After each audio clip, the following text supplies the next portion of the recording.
नमस्ते दोस्तों, कैसे हैं आप। मेरा नाम है अजय और आज हम बात करने आए हैं एक नई समस्या पे जो बहुत तेज़ी से बढ़ती जा रही है।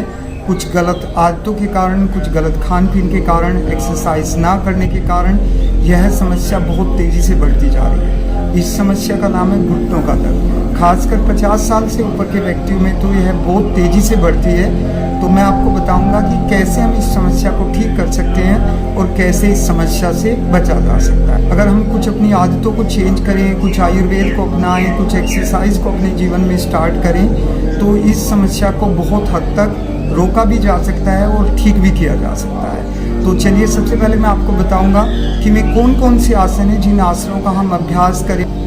दोनों पैरों को सीधा करेंगे, हाथों को पीछे की तरफ रखेंगे और दोनों पैरों को मिलाएंगे। दोनों पंजों को आगे की तरफ खींचना है और फिर दोनों पंजों को पीछे की तरफ ले आना है। चलिए, दोनों पंजों को आगे की तरफ खींचेंगे, पूरा खींचे पीछे की तरफ।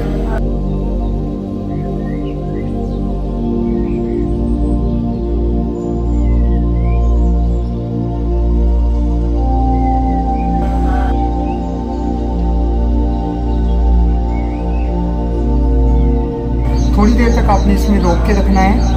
आगे की तरफ खींच के रखें, थोड़ी देर तक रोक कर रखें, फिर धीरे धीरे वापस आ जाए पीछे की तरफ खींच कर रखें। थोड़ी देर तक इसी में भी होल्ड करें।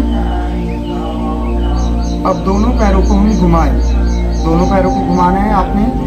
दोनों पैरों को पूरा घुमाएं, राउंड बनाएं, 10 काउंट्स तक करें। फिर धीरे धीरे इसका रिवर्स करें, वापस घुमाइए।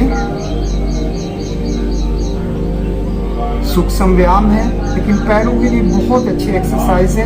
अगर आप इसका रोज अभ्यास करते हैं तो घुटनों के लिए भी बहुत अच्छा ये काम करती है। चलिए, अब दोनों पैरों को अलग अलग कर लें, दोनों पैरों को सेक करें। अब राइट लेग को आगे की तरफ लेके जाएंगे और लेफ्ट को पीछे की तरफ चेंज करेंगे। थोड़ा सा चेंज कीजिए, एक बार फिर चेंज करेंगे। राइट फीट को आगे की तरफ, लेफ्ट को पीछे की तरफ, पूरा खींच कर रखें।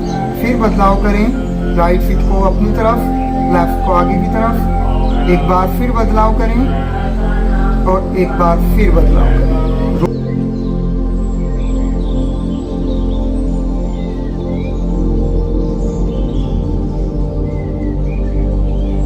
चेंज करें दूसरे लेग से।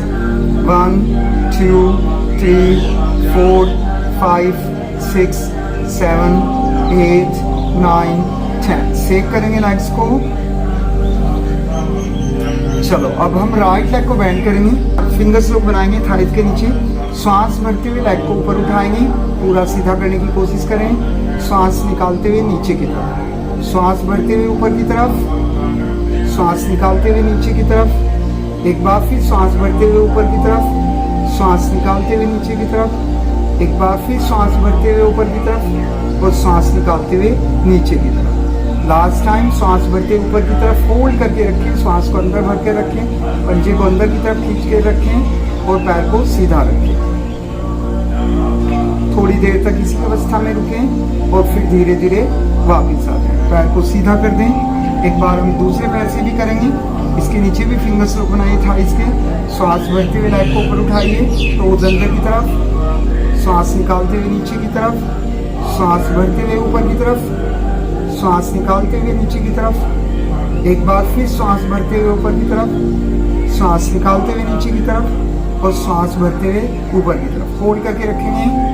थोड़ी देर तक इसी में रुकें और फिर धीरे धीरे वापस आ जाएं। पैर को सीधा कर दें, सेक करेंगे लेग्स को। अब हम दूसरी एक्सरसाइज का अभ्यास करेंगे। फिर आपने राइट लेग को बेंड करना है, फिंगर्स लोग बनाना है। श्वास भरते हुए लेग को ऊपर उठाएंगे, घुटने से बेंड करके रखेंगे और सर्कल बनाएंगे। जीरो बनाने का हम अभ्यास करेंगे। घुमाइए, पैर को घुमाइए, पंजा बाहर की तरफ खींच के रखिए। 10 काउंट्स एक साइड में और 10 counts opposite side. Opposite side में भी करेंगे। घुटने से आपने पैर को बेंड करके रखना है। बहुत अच्छी एक्सरसाइज होती है हमारे घुटने के लिए। धीरे धीरे घुमाने का प्रयास करें, तेजी बिल्कुल ना करें। चलिए, लेग को सीधा कर दें। एक बार दूसरे लेग से भी करेंगे। दूसरे लेग को घुमाना है, पूरा सर्कल बनाइए। बहुत अच्छा, वेरी गुड।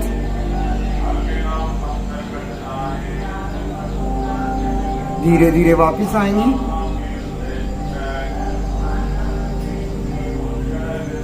चलिए दोनों पैरों को सीधा कर देंगे, सेक करेंगे लेग्स को, दोनों हाथ पीछे रखेंगे। अब हम राइट लेग को एक बार फिर बैंड करेंगे और राइट फीट को लेफ्ट थाई के ऊपर रखेंगे। फिंगर्स लोग बनाएंगे अपने घुटने के नीचे, अपने घुटने के नीचे आपने फिंगर्स लोग बनाना है। सांस भरते हुए ऊपर की तरफ उठाएंगे और सांस निकालते हुए नीचे की तरफ।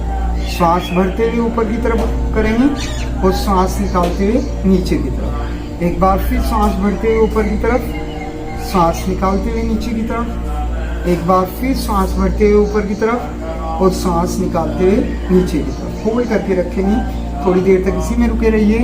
1 2 3 4 5। लेग को सीधा कर दीजिए। एक बार दूसरे लेग से करेंगे, दूसरे लेग से भी इसका अभ्यास करेंगे। फिंगर्स लोग बनाएंगे नीचे, सांस भरते हुए ऊपर की तरफ, सांस निकालते हुए नीचे की तरफ। फिर सांस भरते हुए ऊपर की तरफ, सांस निकालते हुए नीचे की तरफ। एक बार फिर सांस भरते हुए ऊपर की तरफ, सांस निकालते हुए नीचे की तरफ। लास्ट टाइम सांस भरते हुए ऊपर की तरफ और सांस निकालते हुए नीचे की तरफ। होल्ड करके रखेंगे। 1 2 3 4 5। रिलैक्स, लेग स्ट्रेट कर दूँ, सेक करें लेग्स को। एक और एक्सरसाइज हम करेंगे बटरफ्लाई। दोनों फिट्स को टुगेदर कीजिए, फिंगर्स को बनाइए, टोज को होल्ड कीजिए और पैरों को हिलाइए।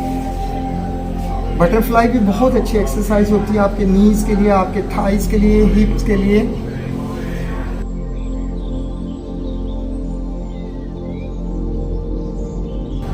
अब हम दोनों पाम्स को घुटनों के ऊपर रखेंगे और धीरे धीरे नीचे की तरफ पुश करेंगे। नीचे की तरफ टच करने का प्रयास करें।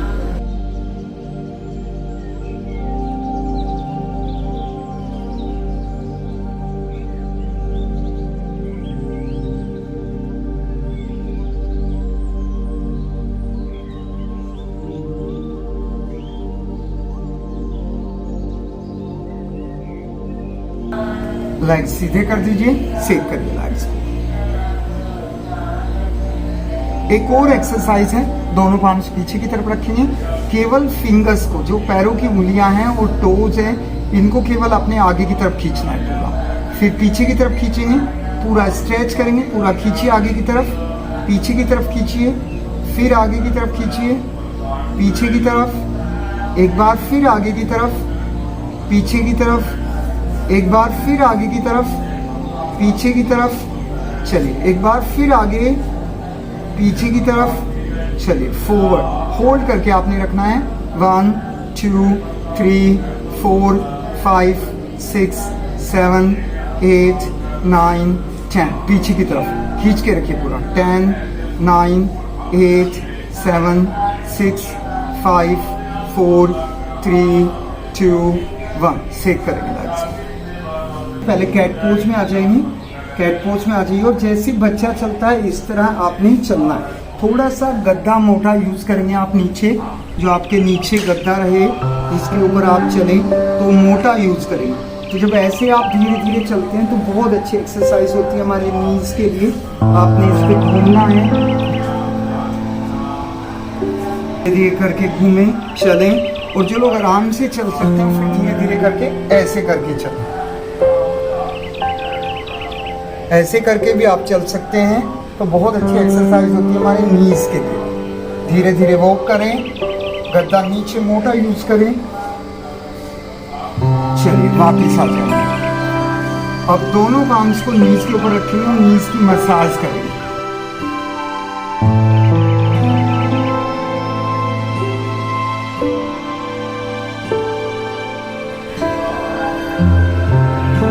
क्लॉकवाइज और एंटी क्लॉकवाइज दोनों साथ। ये कुछ एक्सरसाइज थी जो मैंने आपको बताई। ये बहुत अच्छी एक्सरसाइज होती है हमारी नीज के लिए। अगर आप इनका अभ्यास करते रहते हैं तो बहुत हद तक आप नीज की समस्या को दूर कर सकते हैं। इसके अलावा मेन आपका खाना पीना है, अपने खाने पीने का ध्यान रखें। रिफाइंड का बिल्कुल भी प्रयोग ना करें और जो बाहर की चीज़ें हैं जैसे मैदे से बनी हुई चीज़ें हैं उनका भी आप सेवन ना करें। इसके अलावा थोड़ा सा आयुर्वेद को अपनाएं। आप तिल के तेल की मालिश करें। तिल का तेल बहुत अच्छा तेल होता है आपके नीज के लिए, और ख़ासकर तिल का जो तेल होता है वो अच्छा तेल होना चाहिए। अगर आप अच्छा तेल यूज़ करते हैं मालिश के लिए भी और खाने के लिए भी, तो ये बहुत हद तक आपकी नीज की समस्या को रोक सकता है। तो तिल का तेल आप प्रयोग करें। इसके अलावा आपने अगर देखा होगा एक आखे के पत्ते होते हैं, तो आखे के पत्ते को ले आइए तोड़ करके, अगर नीज में ज़्यादा पेन रहता है तो उनको पत्तों को लाइए और तवे पे गरम करिए, तेल लगाइए थोड़ा सा उनके ऊपर तिल का, और उनको गरम करिए तवे के ऊपर, और जब हल्के से वो गरम रहे हल्के से, तो उनको आप घुटने पे रख करके रात को बांध करके सो जाइए। और प्राणायाम का अभ्यास ज़रूर करें। प्राणायाम का अभ्यास करने से आपकी नीज की प्रॉब्लम तो दूर होगी, इसके अलावा आपके पूरे शरीर की प्रॉब्लम्स को दूर करने में प्राणायाम विशेष रूप से सहायक है। हाँ, प्राणायाम कौन कौन से प्राणायाम का आप अभ्यास कर सकते हैं? आप कपालभाति का अभ्यास कर सकते हैं। कपालभाति बहुत अच्छा प्राणायाम होता है। और इसके अलावा आप अनुलोम विलोम का अभ्यास कर सकते हैं, नाड़ी शोधन का आप अभ्यास कर सकते हैं, भ्रामरी का आप अभ्यास कर सकते हैं। तो इन प्राणायाम का आप अभ्यास करें।